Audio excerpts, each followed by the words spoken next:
Hallmark is known for their family-friendly and romantic movies, but sometimes those movies can go pretty over the top and have been branded corny at times. Some of these ridiculous movie storylines have definitely left some of you questioning your own sanity. Hey guys, welcome back to Binge Now. In today's video, we will be going over the top 10 most ridiculous Hallmark movies ever made. And boy, are you in for a ride. So sit back, grab your popcorn, and enjoy the show. Starting at number 10, we have Expecting a Miracle. Aired on January 10th, 2009, starring Jason Priestley and Terry Polo, the movie is all about a young couple whose marriage is crumbling due to their inability to have a child.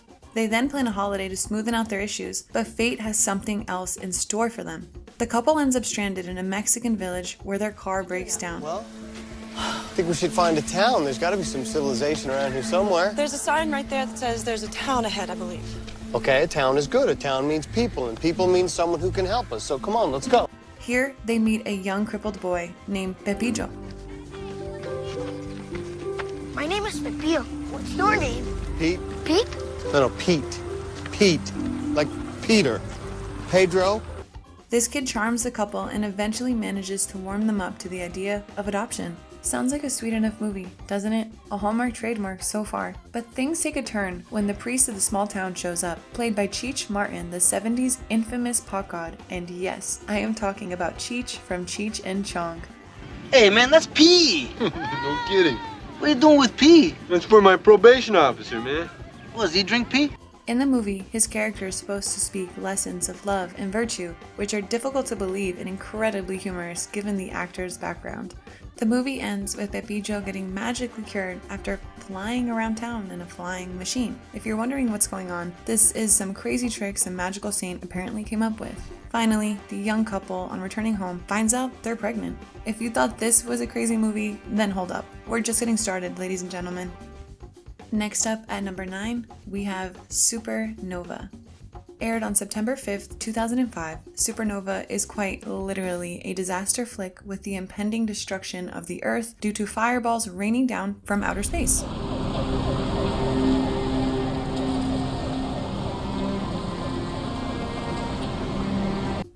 This movie can prove to be the butt of all jokes due to its substandard animation and effects that date back to prehistoric times.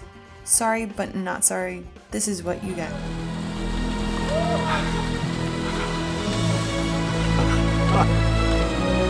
Safe to say that this movie makes you wish that you'd never been a part of the Earth's doomsday. With visual effects that bad, we might as well give that a miss.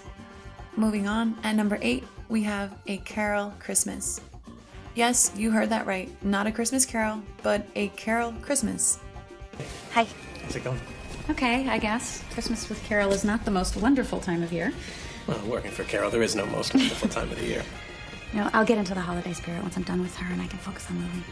The ridiculousness begins before the movie has even begun. Yes, it's another adaptation of A Christmas Carol. Yet this movie manages to mess things up while doing what should have been a straightforward job. Directed by Matthew Aramis and starring Tori Spelling, we suggest you keep this movie at bay. The story revolves around Spelling, who is visited by 3 ghosts who are hell-bent to teach her the meaning of Christmas. Pretty standard, huh? Nope.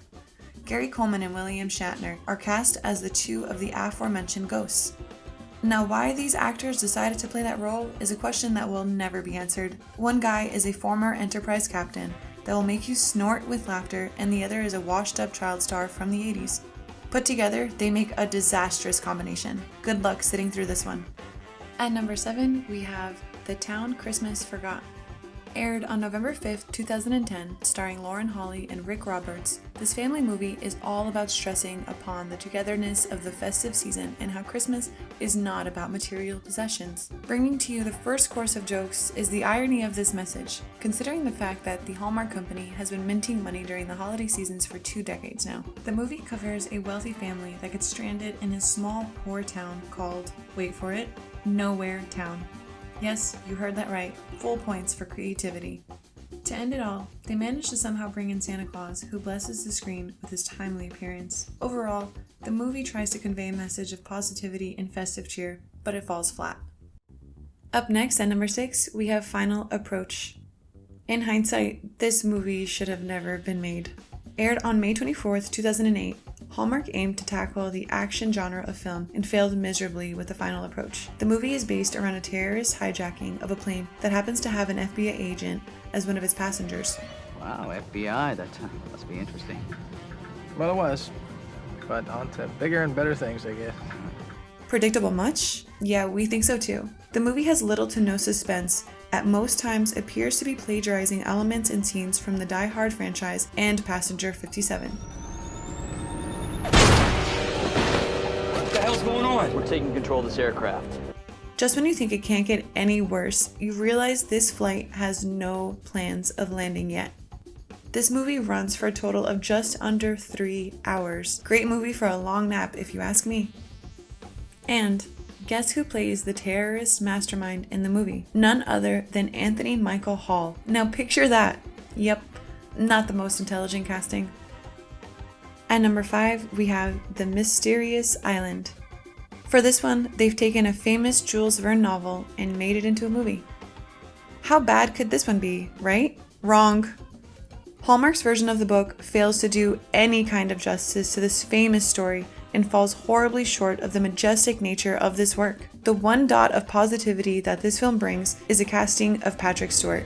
Get out. Let's see how long you survive on this island without my protection. But even with his performance, this has no chance whatsoever at giving the movie any kind of life or excitement. This movie is unreasonably sappy and ridiculous, crashing and burning right from the get-go. And you are trespassing, which gives me the right to kill you. Oh, no. No! Phew. At number 4, we have The Curse of King Tut's Tomb. With this movie, we have another attempt at trying to recreate an original piece of work, and this time, Hallmark appeared to be inspired by Hollywood's classic, The Mummy.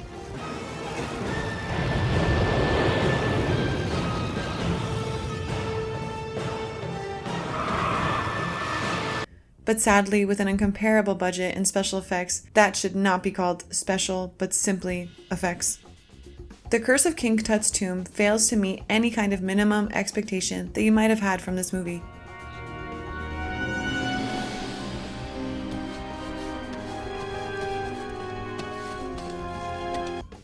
The plot is centered around Danny Fremont, an archaeologist played by Casper Van Dien. This guy is searching for King Tut's Emerald Tablet, which is believed to hold the power to control the entire world. I've never seen a lock like this. Neither has anybody else. Not for at least 1,000 years or so.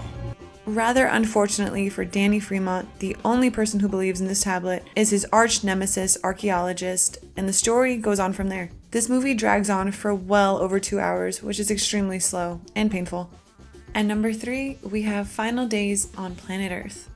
The 3 long hours that it takes to get through this movie might have you wishing for your final days on this planet. Taking inspiration from movies V and Independence Day, the plot is centered around an alien invasion of planet Earth, which is threatening to rule and control all of Earth's inhabitants and resources.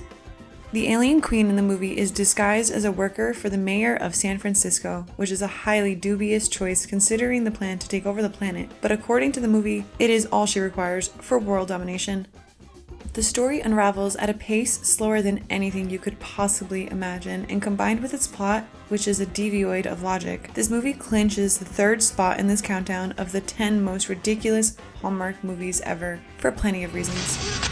They're coming! Well, they certainly got a good view of the operation, didn't they? He knows everything. What we're facing is beyond belief, beyond imagination. At the 2nd spot, we have another holiday season special, Santa Jr. In traditional Hallmark fashion, we have yet another sugar-filled Christmas-themed movie, whose plot is centered around the story of Santa Claus's son, Kris Kringle Jr. Yes, you heard that right. Santa Claus's son, called Kringle for short. Kringle, while delivering presents to houses, is wrongfully accused of stealing gifts and trespassing. An attorney is appointed by court to defend Kringle. The lawyer, along with Kringle, fight to clear his name, while Kringle faces the inward struggles of embracing his family name. Yes, it's quite the plot, which in all likelihood may have your head hurting just a little. Be prepared to maybe want to tow your hair out. We would advise each and every one of you to choose a safer option and stay away. At number 1, taking the gold medal is, surprise, surprise, another Christmas movie, A Boyfriend for Christmas. This movie takes the first spot on our most ridiculous Hallmark movies ever countdown, and rightly so. It is an outright winner, so much so that it makes all the other movies on this list look like a masterpiece. The plot, for starters, starts with a young girl at the age of 13 who wishes for Santa Claus to give her a boyfriend for Christmas. Yes, we've just begun, and the ridiculous meter is already hitting a maximum. I'd like a boyfriend for Christmas. Are you sure you're ready for a boyfriend? I don't know. Then she begins to wait, alone, every Christmas for 2 whole decades, for the Christmas gift to just magically appear at her doorstep. She waits 20 long years, hoping that a man may drop down the chimney or show up riding a reindeer. Finally, a mystery man shows up at her door, saying that Santa Claus had sent him to her. That's it. That's the apparent climax of this movie. We've run out of words. But do we really need to say any more to justify why this movie takes the top spot? That finishes off the list for the most ridiculous Hallmark movies ever made. If you still sit down to watch any of these, let's just say you've been warned. With that, we've come to the end of today's video, which is the most ridiculous movie that you have ever seen on Hallmark. Drop those comments below, and before you leave, don't forget to show some love to our channel by hitting the like and subscribe button. We'll be back with more. Thanks for watching, guys.